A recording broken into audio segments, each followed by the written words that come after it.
150 e sono alla 119, perché sono tutte robe che aveva detto o che non c'erano o che sono solo immagini di cazzate.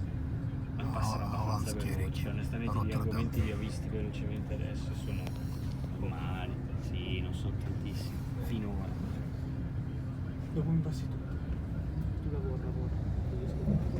Devi sempre insultare, scusa. Io ti porto in giro, ma dopo Mi porti in giro,